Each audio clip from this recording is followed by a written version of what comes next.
ہم نے رب کے حکموں کو توڑا، ہم نے پرواہ ہی نہیں کی۔ ہم سمجھے دنیا میں آئے ہیں تو ہماری دنیا ہے، آوارہ ہوں، خواہشات نفس کے مطابق زندگی گزاریں، آنکھیں بے حیائی میں لگی رہیں، سوچیں آوارگی میں لگی رہیں، کان نغمے سنتے رہے، زبان جھوٹ بکتی رہی، ظلم و جبر کا بازار گرم رکھا، عصمتیں عزتیں پامال کرتا رہا، لوگوں کا مال لوٹتا رہا، حق غصب کرتا رہا، کلیجے اور دل چیرتا رہا، لوگوں کو زخمی کرتا رہا، لوگوں کے جذبات سے کھیلتا رہا، پرواہ نہیں کی کہ یہ دنیا ہے، امتحان گاہ ہے، چند دنوں کے لیے آئے ہیں، اللہ کے حضور پیش ہونا ہے، عملوں کا حساب ہونا ہے۔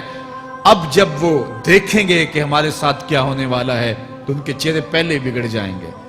کیوں؟ وہ گمان کریں گے کہ ان کی ریڑھ کی ہڈی توڑ دی جائے گی، ایسے عذاب آئیں گے جس طرح کسی کی ریڑھ کی ہڈی ٹوٹ جائے تو اس کا چہرہ شگفتہ گلاب تو نہیں ہوتا، اس کا چہرہ جو ہے وہ تو کس قدر مرجھایا ہوا ہوتا ہے۔ تو اللہ ارشاد فرماتا ہے اس طرح ان کے چہرے ہوں گے۔ ابھی عذاب آیا نہیں ہے لیکن چہرے پہلے ہی اترے ہوئے ہوں گے، اور جب عذاب کی بھٹی میں ڈالے جائیں گے، اللہ اکبر، اور وہ سخت عذاب، حضور نے جبریل امین سے پوچھا مجھے جہنم کے عذابوں کا ذکر سناؤ۔ عرض کی حضور سب سے ہلکے عذاب کی کہانی سناتا ہوں، اور وہ یہ کہ جہنمی کے پاؤں میں آگ کا جوتا رکھا جائے گا، باقی پورا بدن اس کا سلامت ہوگا۔ یہ سب سے ہلکے عذاب کی کیفیت ہے۔ اب پاؤں میں آگ کا جوتا ہوگا، حدت، گرمی، شدت اتنی ہوگی کہ دماغ پگھل کے ناک اور کانوں کے راستے سے باہر آ جائے گا۔ پاؤں میں رکھے ہوئے جوتے کی گرمی دماغ کو ایسے چڑھے گی کہ وہ پگھل جائے گا اور ناک اور کانوں کے راستے سے باہر آ جائے گا۔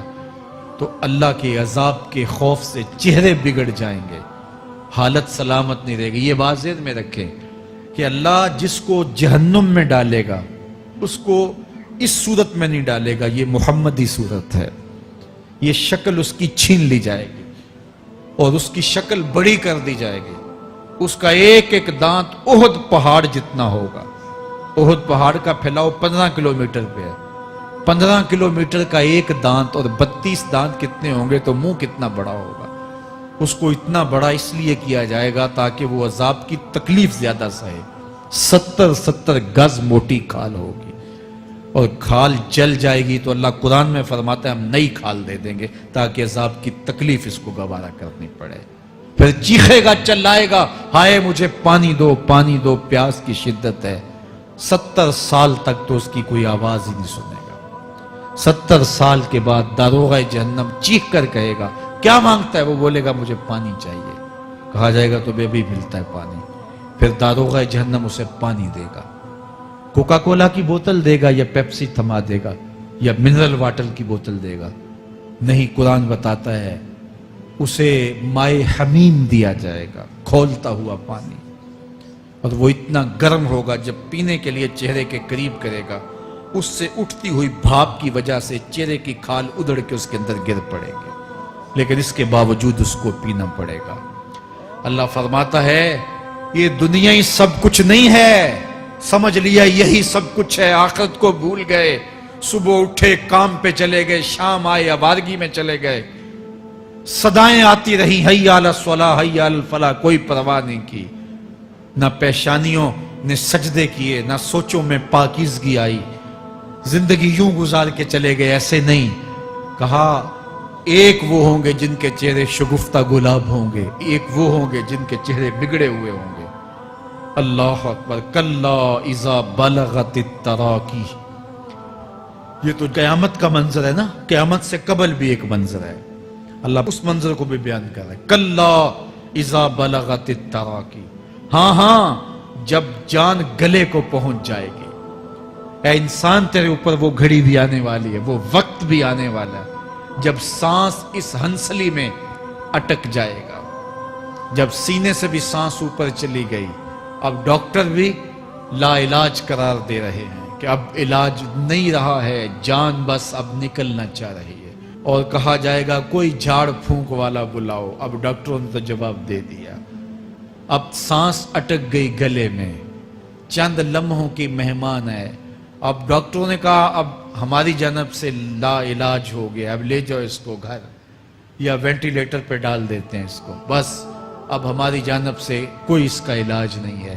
اب گھر والے روتے ہیں, کہتے ہیں کوئی جھاڑ پھونک والا لاؤ, کوئی دم والا لاؤ, شاید وہ کوئی دم کرے تو اس کی جان میں جان آ جائے. ڈاکٹروں نے تو لا علاج قرار دے دیا. وَظَنَّ عَنَّهُ الْفِرَاقِ. اللہ فرماتا ہے یہ تو جھاڑ پھونک والے کو ڈھونڈ رہے ہیں, لیکن جس کی سانس یہاں اٹکی ہے وہ سمجھ گیا ہے اب موت آ گئی ہے. اس کو یقین ہو گیا ہے کہ اب موت کے لمحے آ گئے ہیں, اب میں بچ نہیں پاؤں گا. اب آنکھیں تاڑے لگی ہوئی ہیں. وَالْتَفَّتِ السَّاقُ بِالسَّاقِ. پنڈلی پہ پنڈلی چڑھ رہی ہے. جب موت آ جاتی ہے تو پھر پنڈلی سے پنڈلی لپٹ جاتی ہے, اس کو پھر جدا کرتے ہیں اور جدا کر کے دونوں انگوٹھے باندھ دیتے ہیں تاکہ پنڈلی کے اوپر پنڈلی نہ چڑھے.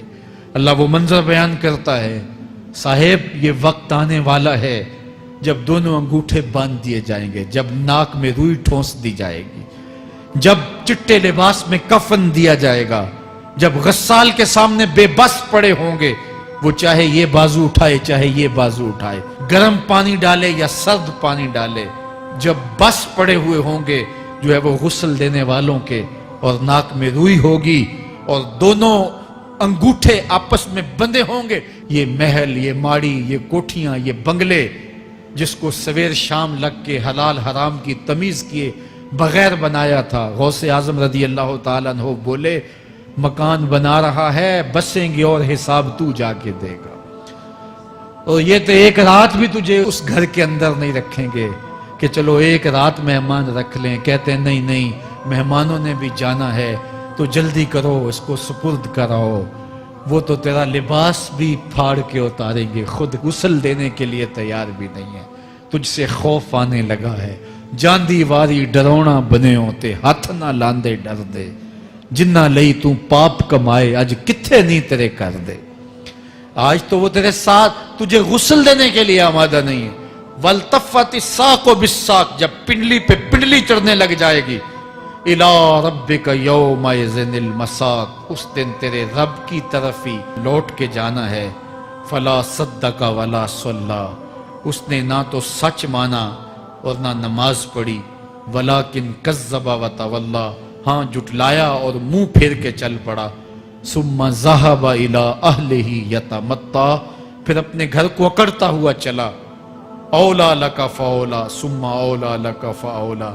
تیری خرابی آ پہنچی, ہاں تیری خرابی آ پہنچی. ایحسب الانسان ان یترک سدی. انسان دنیا میں یہ گمان کرتا ہے اس کو سدا چھوڑ دیا جائے گا. سدا عربی میں ایسے اونٹ کو کہتے ہیں جس کی مہار کسی کے ہاتھ میں نہ ہو.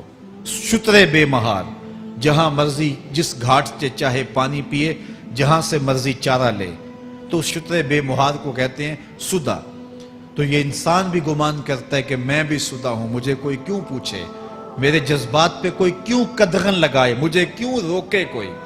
بالخصوص جوانی کے ایام کے اندر جوان کو بڑا ہوتا ہے کہ کوئی مجھے کیوں, وہ تو ماں باپ کے کہنے میں بھی نہیں آنا چاہتا. وہ کہتا ہے کیوں مجھے روکتے ہیں, میری جوانی ہے, میرے جذبات ہیں, مجھے آزادی سے جینے دو, کیوں میرے راستے میں رکاوٹ بنتے ہو, میں سدا ہوں. اللہ فرماتا ہے نہیں, ایک اونٹ تو سدا ہو سکتا ہے جس کو میں نے اشرف المخلوقات بنایا ہے, اس کو تو سدا نہیں چھوڑوں گا, اس کو تو پابند بناؤں گا حکام کا. اب وہ کہتا ہے کہ نہیں نہیں, یہ کیسے دوبارہ اٹھائے جائیں گے. اب دوبارہ وہی بات پھر آ گئی.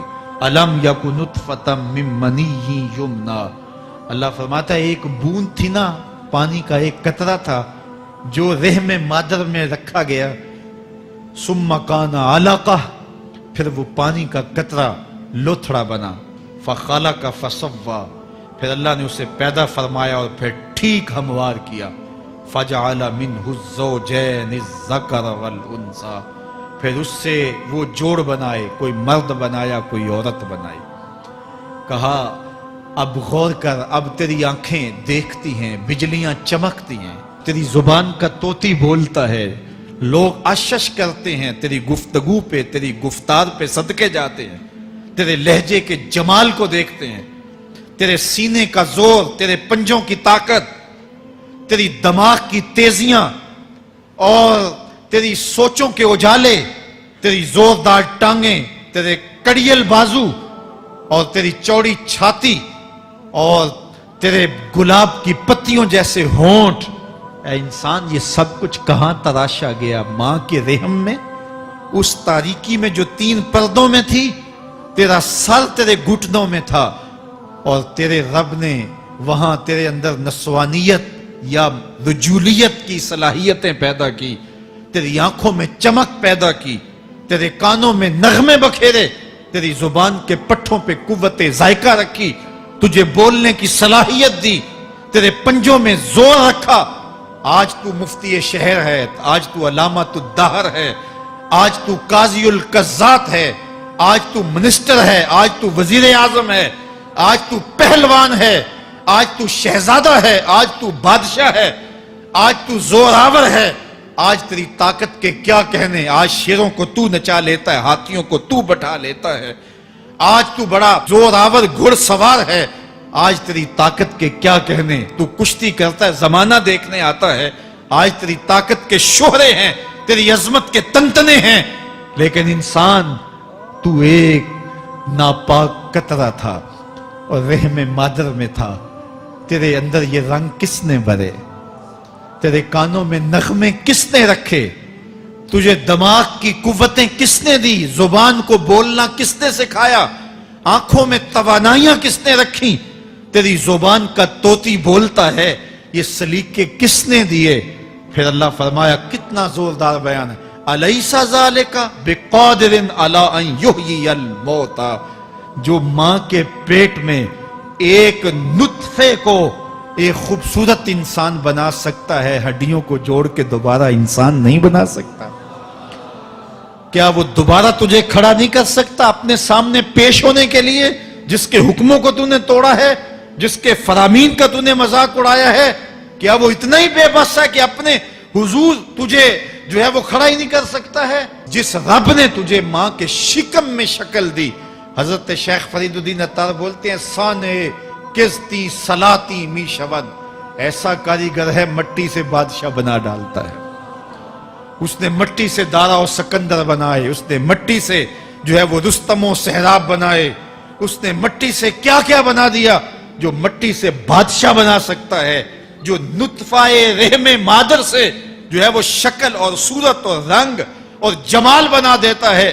تیری صورت نکھرتی ہے، تیرے ہونٹ گلابی ہیں اور تیری نرگسی آنکھیں ہیں، تیرے ریشمی بال ہیں اور تیری خوبصورت رنگت ہے، تو چال چلتا ہے تو لگتا ہے قیامت چل رہی ہے، تیرا قد رانا جو ہے وہ صنوبر کو شرماتا ہے، تیری گفتار کے تنتنے ہیں۔ جس نے اتنی خوبصورت شکل ماں کے رحم میں بنائی، کیا وہ ہڈیوں کو جوڑ کے دوبارہ انسان نہیں بنا سکتا؟ وہ دوبارہ انسان بنائے گا اور پھر تجھے اپنے حضور کھڑا کرے گا۔ اور ایک حدیث میں آتا ہے، اللہ بندے کو اپنے حضور کھڑا کرنے کے بعد اپنے سامنے سے ہٹنے نہیں دے گا جب تک 5 سوال نہیں پوچھ لے گا۔ ان عمرہ ہی فیما افنا ہو، اس کی عمر کے بارے میں پوچھے گا، کہاں ضائع کی؟ میں نے تجھے زندگی دی، 60 سال 70 سال 40 سال 50 سال، اس زندگی کو کہاں گزار کے آیا ہے؟ ان شباب ہی فیما ابلا ہو، اس کی جوانی کے بارے میں پوچھا جائے گا، جوانی کہاں گزار کے آیا ہے؟ مجنوں تو نہیں بنا رہا، خواہشات کا اسیر تو نہیں ہو گیا، دیوانوں کی طرح زندگی تو نہیں گزار کے آ گیا؟ تیری جوانی کسی چوک میں تو نہیں گزری، تیری جوانی آوارگی میں تو نہیں گزری، ساری رات سوشل میڈیا کے اوپر گندگی اور غلاظتیں تو نہیں دیکھتا رہا؟ تیری زندگی گزری کہاں ہے؟ تیری جوانی گزری کہاں ہے؟ اگر کوئی جواب نہ ہوا تو پھر کیا جواب دے گا؟ اور وہ کتنا خوش نصیب ہوگا جو کہے گا، مالک میری جوانی سجدوں میں گزری، میری جوانی قیام میں گزری، میری جوانی رکوع میں گزری۔ میرے حضور فرماتے ہیں، سبعۃ یظلھم اللہ فی ظلہ یوم لا ظل الا ظلہ، 7 اشخاص ایسے ہیں قیامت کے دن جب کوئی سایہ نہیں ہوگا، اللہ ان 7 کو اپنے عرش کا سایہ دے گا۔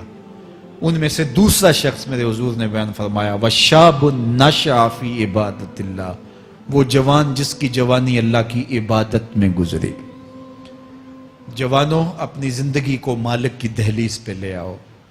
جوانی وہی ہے جو مالک کی چوکھٹ پہ گزرے۔ اپنے دل کا تعلق جوڑو، عشق کرنا ہے تو پھر آمنہ کے لال سے کرو، محبت کا رشتہ ان سے جوڑو، تعلق کا ربط ان سے قائم کرو، جوانی کو دین کی راہ پہ ڈالو۔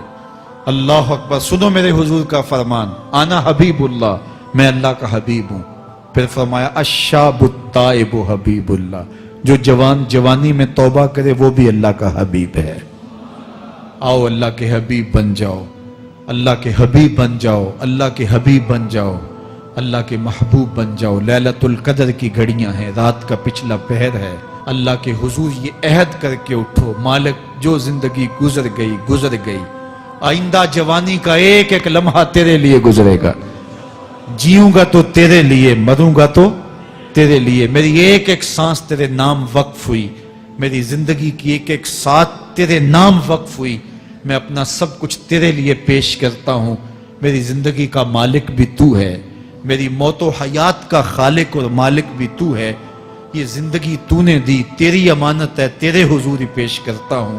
اور لیلۃ القدر کی گھڑیوں میں اس عزم کے ساتھ گھروں کو لوٹو کہ اللہ میری زندگی کا ایک ایک لمحہ تیرے نام ہوا، آنے والے موسم تیرے نام ہوئے، میری جوانی تیرے نام ہوئی، میرے آنسو تیرے نام ہوئے، میری پیشانی تیرے نام ہوئی، میرے دل کی دھڑکن تیرے نام ہوئی، میری صلاحیتیں تیرے نام ہوئی، میری زبان بولے گی تو تیری تسبیح بولے گی، تیرے ذکر کے ترانے پڑے گی، میرے کان سنیں گے تو قرآن کے نغمے سنیں گے، میری آنکھیں دیکھیں گی تو مالک تیری قدرت کی نشانیاں دیکھیں گی، تیرے رسول کا روضہ دیکھیں گی، تیرا کعبہ دیکھیں گی۔ مالک میری زبان سچائی کے نور سے مالا مال ہوگی اور میں ساری زندگی تیرے نام کرتا ہوں۔ اور جب آپ اپنی ساری زندگی اللہ کے نام کر دیں گے تو پھر وہ پوری کائنات تمہارے نام کر دے گا۔ کہ محمد سے وفا تو نے تو ہم تیرے ہیں، یہ جہاں چیز ہے کیا لوح و قلم تیرے ہیں۔ اللہ آپ سب کو اپنی پناہ میں، امان میں اور حفاظتوں کے حصار میں رکھے۔